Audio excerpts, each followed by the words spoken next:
بسم اللہ الرحمن الرحیم۔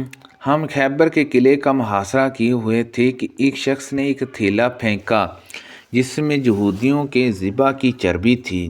میں اس پر چپٹ کر اٹھا لوں، لیکن مڑ کے جو دیکھا تو پیچھے رسول اللہ صلی اللہ علیہ وسلم تشریف فرما تھے۔ میں آپ کو دیکھ کر شرما گیا۔ ان سے حضرت اسماء بنت ابی بکر رضی اللہ عنہما نے بیان کیا کہ ہم نے رسول اللہ صلی اللہ علیہ وسلم کے زمانے میں ایک گوڑا نہر کیا اور اسے کھایا۔ میں انس رضی اللہ عنہ کے ساتھ حکم بن عجوب کے جہاں گیا۔ انہوں نے وہاں چند لڑکوں کو یا نوجوانوں کو دیکھا کہ ایک مرغی کو باندھ کر اس پر تیر کا نشانہ لگا رہے تھے، تو انہوں نے کہا کہ نبی کریم صلی اللہ علیہ وسلم نے زندہ جانور کو باندھ کر مارنے سے منع فرمایا ہے۔ وہ حضرت عبداللہ بن عمر رضی اللہ عنہما سے بیان کرتے تھے کہ وہ جہجہ بن سعید کے یہاں تشریف لے گئے۔ جہجہ کی اولاد میں سے ایک بچہ ایک مرغی باندھ کر اس پر تیر کا نشان لگا رہا تھا۔ حضرت عبداللہ بن عمر رضی اللہ عنہما مرغی کے پاس گئے اور اسے کھول لیا، پھر مرغی کو اور بچے کو اپنے ساتھ لائے اور جہجیہ سے کہا کہ اپنے بچے کو منع کر دو کہ اس جانور کو باندھ کر نہ مارے، کیونکہ میں نے ان حضرت صلی اللہ علیہ وسلم سے سنا ہے آپ نے کسی جنگلی جانور یا کسی بھی جانور کو باندھ کر جان سے مارنے سے منع فرمایا ہے۔ میں نے رسول اللہ صلی اللہ علیہ وسلم کو مرغی کھاتے دیکھا ہے۔ ہم سے ابو موسیٰ اشعری رضی اللہ عنہ کے پاس تھے۔ ہم میں اور اس قبیلہ جرم میں بھائی چارہ تھا۔ پھر کھانا لایا گیا جس میں مرغی کا گوشت بھی تھا۔ حاضرین میں ایک شخص سرخ رنگ کا بیٹھا ہوا تھا، لیکن وہ کھانے میں شریک نہیں ہوا۔ حضرت ابو موسیٰ اشعری رضی اللہ عنہ نے اس سے کہا کہ تم بھی شریک ہو جاؤ۔ میں نے رسول اللہ صلی اللہ علیہ وسلم کو اس کا گوشت کھاتے ہوئے دیکھا ہے۔ اس نے کہا کہ میں نے مرغی کو گندگی کھاتے دیکھا تھا۔ اسی وقت سے مجھے اس سے گن آنے لگی ہے اور میں نے قسم کھا لی ہے کہ اب اس کا گوشت نہیں کھاؤں گا۔ حضرت ابو موسیٰ رضی اللہ عنہ نے کہا کہ شریک ہو جاؤ، میں تمہیں خبر دیتا ہوں، یا انہوں نے کہا کہ میں تم سے بیان کرتا ہوں کہ میں ان حضرت صلی اللہ علیہ وسلم کی خدمت میں قبیلہ اشعار کے چند لوگوں کو ساتھ لے کر حاضر ہوا۔ میں ان حضرت صلی اللہ علیہ وسلم کے سامنے آیا تو آپ خفا تھے۔ آپ صدقے کے اونٹ تقسیم فرما رہے تھے۔ اسی وقت ہم نے ان حضرت صلی اللہ علیہ وسلم سے سواری کے لیے اونٹ کا سوال کیا۔ ان حضرت صلی اللہ علیہ وسلم نے قسم کھا لی کہ آپ ہمیں سواری کے لیے اونٹ نہیں دیں گے۔ آپ نے فرمایا کہ میرے پاس تمہارے لیے سواری کا کوئی جانور نہیں ہے۔ اس کے بعد ان حضرت صلی اللہ علیہ وسلم کے پاس غنیمت کے اونٹ لائے گئے تو آپ نے فرمایا کہ اشعری کہاں ہے؟ اشعری کہاں ہے؟ بیان کیا کہ ان حضرت صلی اللہ علیہ وسلم نے ہمیں 5 سفید کوہان والے اونٹ دے دیے۔ تھوڑی دیر تک تو ہم خاموش رہے، لیکن پھر میں نے اپنے ساتھیوں سے کہا کہ ان حضرت صلی اللہ علیہ وسلم اپنی قسم بھول گئے ہیں، اور اگر ہم نے ان حضرت صلی اللہ علیہ وسلم کو آپ کی قسم کے بارے میں غافل رکھا تو ہم کبھی فلاح نہیں پا سکیں گے۔ چنانچہ ہم آپ کی خدمت میں واپس آئے اور عرض کیا، یا رسول اللہ صلی اللہ علیہ وسلم، ہم نے آپ سے سواری کے اونٹ کا ایک مرتبہ مانگا تھا، تو آپ نے ہمیں سواری کے لیے کوئی جانور نہ دینے کی قسم کھا لی تھی۔ ہمارے خیال میں آپ اپنی قسم بھول گئے ہیں۔ ان حضرت صلی اللہ علیہ وسلم نے فرمایا کہ بلا شبہ اللہ ہی کی وہ ذات ہے جس نے تمہیں سواری کے لیے جانور عطا فرمایا۔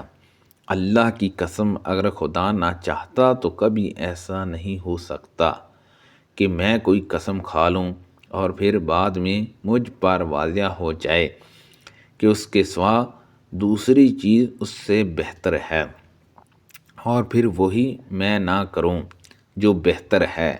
میں قسم توڑ دوں گا اور وہی کروں گا جو بہتر ہوگا، اور قسم توڑنے کا کفارہ ادا کر دوں گا۔ ہم نے رسول اللہ صلی اللہ علیہ وسلم کے زمانے میں ایک گھوڑا ذبح کیا اور اسے کھایا۔ جنگ خیبر میں رسول اللہ صلی اللہ علیہ وسلم نے گدھے کا گوشت کھانے کی ممنوعات فرما دی تھی اور گھوڑے کا گوشت کھانے کی رخصت دے دی تھی۔